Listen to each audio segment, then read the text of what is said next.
রাস্তার সব দিকে শুধু আম আর আম। এই যে কোথায় যে আমি প্রবেশ করলাম, এত আম গাছ দেখতে ওজন এখন বিরক্ত লাগে। হ্যাঁ, আম গাছ দেখতে দেখতে এখন বিরক্ত লাগে, এত আম গাছ।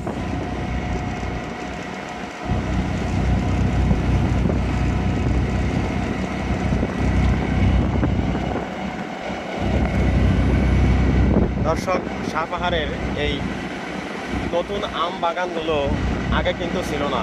একসময় এই জমিতে অন্য কোনো কিছু, অন্য ফসল উৎপাদন হতো, কিন্তু যখন সাপাহারবাসী লক্ষ্য করলো যে এখানে আমের ফলন হয়, পরীক্ষামূলকভাবে কয়েকটা বাগান ছিল মাত্র, যখন দেখলো এখানে আমের প্রচুর ফলন হয়, তখন স্থানীয়দের অনেকেই আম বাগান গড়ে তোলা শুরু করলো।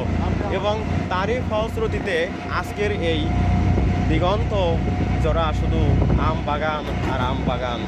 আর আমের ব্যবসা, আমের কৃষি, এই যে ভালো রমরমা ব্যবসা, এটা যখন সাপাহারবাসী বুঝে গেছে, তারপর থেকেই সেই সাপাহারবাসী আমের উৎপাদনে সেই বাংলাদেশের শ্রেষ্ঠ আম উৎপাদনকারী এলাকা চাঁপাইনবাবগঞ্জকেও হার মানিয়েছে। বলা হয় বর্তমানে এই সাপাহার হলো শ্রেষ্ঠ আম উৎপাদনকারী, সবচেয়ে বড় আমের মার্কেট এই সাপাহারেই।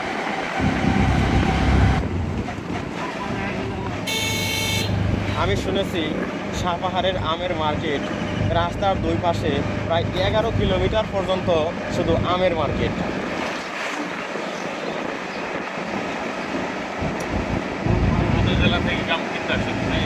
সমগ্র বাংলাদেশে আম পাঠানো হয় এই সাপাহার থেকে।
এই সড়কের দুই প্রান্ত জুড়ে আম বাগানের শুরু, এবং সেই মাঠের গভীর পর্যন্ত শুধু আম আর আম।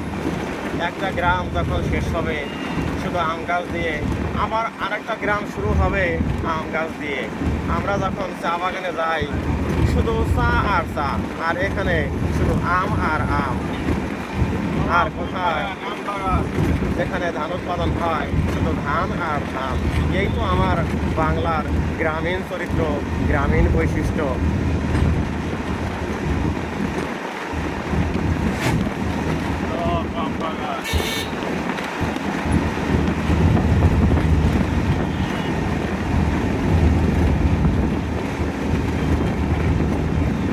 এত আম যখন সংগ্রহ করে মার্কেটে ওঠানো হয়, আর যখন সকালবেলা আম পরিবহন করা হয়, তখন এক অভিনব দৃশ্যের সূচনা হয়।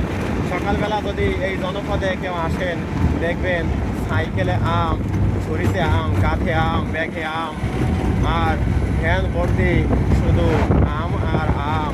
আম গাছ থেকে আম পেড়ে বাজারে ওঠানো হয়, হাটে ওঠানো হয়, এত বড় বড় স্তূপ হয়, গোডাউনে আম রাখা হয়, তারপরে ট্রাকে তুলে দেওয়া হয়, ঝুড়িতে ভরে প্যাকেট করে সেই আম সারা দেশে সরবরাহ করা হয়। এত আম দেখলে আপনি ভয় পাবেন যেন আমের নিচে পড়ে মারা যাওয়ার কন্ডিশন।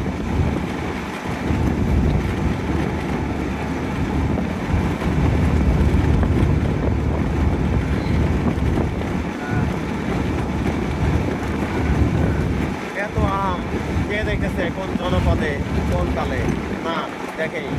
এটা দেখার জন্য নয়তো আপনাকে সেই কানসার যেতে হবে চাঁপাইনবাবগঞ্জ জেলা ঘুরে দেখতে হবে। চাঁপাইনবাবগঞ্জ জেলায় রাস্তার পাশে বিশাল বড় বড় একটা মাটি ছোঁয়া ডাল বিশিষ্ট আম গাছ। প্রায় আমি যখন ভ্রমণ করেছি শিবগঞ্জের রাস্তায় দেখেছি প্রায় 30-40 কিলোমিটার হবে, আরও বেশি হতে পারে, শুধু আম গাছ আর আম গাছ। সেই চাপাই যদি না যান তাহলে আপনাকে এই সাপাহার আসতে হবে। সাপাহারের নিবিড় আম বাগানগুলো দেখে আপনি অভিভূত হয়ে যাবেন। বাংলাদেশের এই বরেন্দ্র ভূমি এটাই হলো আমের সেরা সরবরাহকারী এলাকা, সেরা মার্কেট এই সাপাহারে।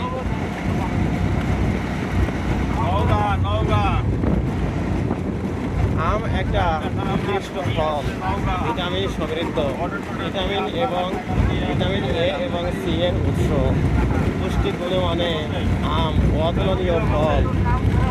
ফল খেলে তা যায় না বিফল। আমকে বলা হয় ফলের রাজা, কাঁঠাল হলো জাতীয় ফল।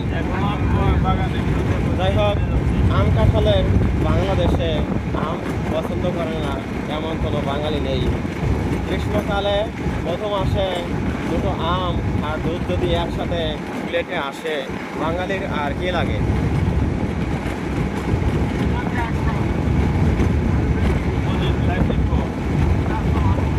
মাছে ভাতে বাঙালি, সেই বাঙালির প্লেটে আম দুধ থাকবেই।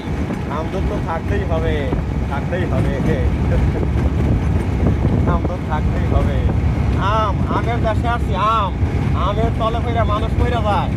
মানে এত আম গাছ আর এত আম, মানে দেখে মানে বিরক্ত হয়ে গেছি। এখন আম গাছ দেখতে দেখতে এখন আর ভালো লাগে না। মানে রাস্তায় চলে আসছে আমের ডাল, রাস্তার মাটি ছুঁয়ে গেছে আমে। এত বড় বড় একটা আম ধৈর্য ছবি তুলছি, আম এটা চুমু দিছি। আর এত আম দেখে মানে মানুষ পাগল হয়ে যাবে। সাপ এত আম কেন সাপাহারে? এটা সাপাহার ভারত বর্ডার এলাকা, নওগাঁ। দর্শক, আপনারা এখানে আসবেন, ব্যাগ নিয়ে আসবেন, ভরে নিয়ে যাবেন আর কার্টুনে করে নেবেন। মানে আম এই সব মানে মনের আশা পূরণ হয়ে যাবে। আর কি আর চাই নাকি? মানে এত আম এখানে।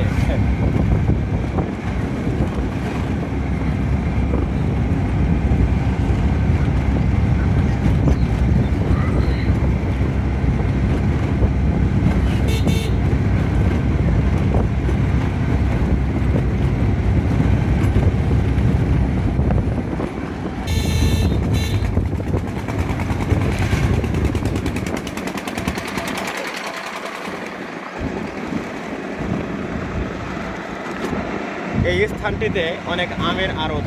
রাস্তার পাশে বিভিন্ন রুমে অসংখ্য আম স্তূপ করে রাখা হয়েছে, যেগুলোকে প্যাকিং করা হবে, তারপরে ট্রাকে তুলে দেওয়া হবে, দেশের বিভিন্ন স্থানে চলে যাবে সেই আমগুলো।